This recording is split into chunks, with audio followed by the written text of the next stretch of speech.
Hi అండి, అందరికీ నాది చిన్న ఛానల్ అండి. ప్లీజ్ సబ్స్క్రైబ్ చేసుకొని లైక్ కొట్టండి. ఇక్కడ వచ్చేసి మనం ఎగ్ ఫ్రైడ్ రైస్ చేసుకుందాం. ఎగ్ ఫ్రైడ్ రైస్కి ముందు కడాయి పెట్టుకొని దానిలో నూనె పోసుకొని కొంచెం ఉప్పు వేసుకోవాలి. ఇక్కడ వచ్చేసి ఒక గిన్నెలో కారం పసుపు తీసుకొని కొద్దిగా నూనె తీసుకొని దానిలో కోడిగుడ్లన్నీ కొట్టేసుకోవాలి. కోడిగుడ్లన్నీ కొట్టేసుకొని ఒక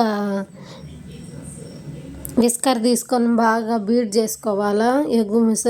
ఎగ్ అంతా ఎగ్గులన్నీ బీట్ చేసి పెట్టుకోవాలట. బీట్ చేసుకోవాలా. విస్కర్ తీసుకొని బీట్ చేసుకున్న తర్వాత బాగా నురగొచ్చేంతవరకు బాగా నురగొచ్చిన దాకా బీట్ చేసి పక్కన పెట్టేసుకోవాలా. ఇక్కడ వచ్చేసి మనం ముందుగానే ఉడికించుకున్న రైస్ని తీసి ఒక గిన్నెలోకి పెట్టేసుకోవాలి.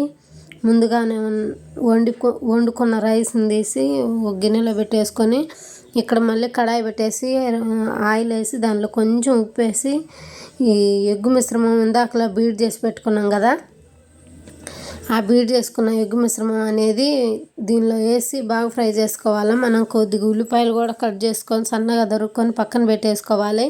ఇక్కడ ఎగ్గుని ఫ్రై చేసుకుందాము. లో ఫ్లేమ్లో మంట పెట్టుకొని బాగా ఉడికించుకుంటూ అలా కలుపుకుంటూ ఉడికించుకోవాలి. అట్లా కలుపుతూనే ఉడికించుకోవాలా. పెద్ద మంట పెడితే మనకి మాడిపోతుంది, అందుకని చిన్న మంట పెట్టేసుకొని కలుపుకుంటూ ఉడికించుకోవాలి. బాగా ఫ్రై చేసుకోవాలా. ఇంకా దీనిలో ఇప్పుడు ఏం వేసేది లేదు. మనం ముందుగానే ఎగ్గు మిశ్రమంలో పసుపు కారం వేసాను, నూనెలో ఉప్పు కూడా వేసాను, అందుకని చెప్పి ఏం వేసే పని లేదు. బాగా ఫ్రై చేసుకొని ఈ విధంగా వచ్చిందాక ఫ్రై చేయాలా.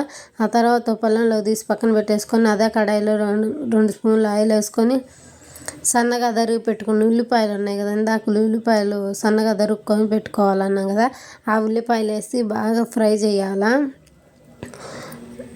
లో ఫ్లేమ్లో మంట పెట్టేసుకొని బాగా ఫ్రై చేసుకోవాలి. నీట్గా ఫ్రై చేసేసుకొని కలుపుకుంటూ ఫ్రై చేయాలా, వదిలేయకుండా దగ్గరుండి.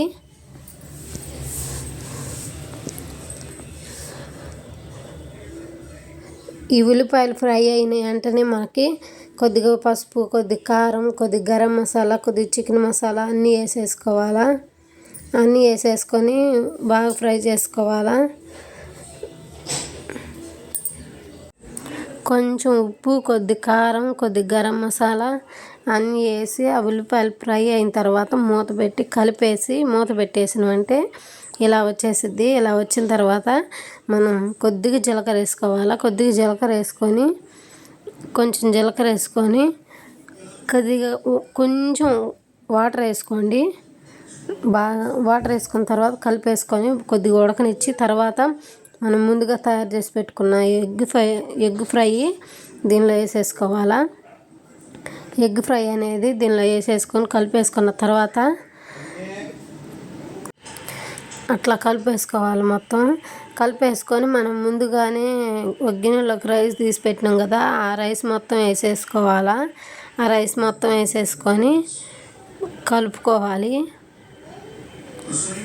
బాగా రైస్ మొత్తానికి పట్టే విధంగా మొత్తం కలిపేసుకొని అట్లా కలుపుకోవాలి.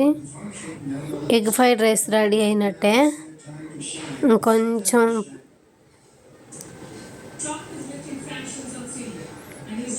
అలా అడుగంటకుండా లో ఫ్లేమ్లోనే మంట పెట్టేసి ఇలా ఈ స్టైల్లో చేసుకున్నారంటే ఎగ్ ఫ్రైడ్ రైస్ సూపర్ ఉంటుంది. టేస్ట్ కూడా కదిరిపోతుంది. ఒకసారి ట్రై చేయండి. అలాగే నా వీడియో ఫస్ట్ టైం చూసే వాళ్ళైతే ప్లీజ్ సబ్స్క్రైబ్ చేసుకోండి. ఎగ్ ఫ్రైడ్ రైస్ రెడీ అయింది కదా, కాసేపు పొయ్యి మీద ఒక సన్నటి సెగ మీద పెట్టేసి మూత పెడితే రెడీ అవుతుంది. ప్లీజ్ సబ్స్క్రైబ్ చేసుకొని లైక్ కొట్టండి.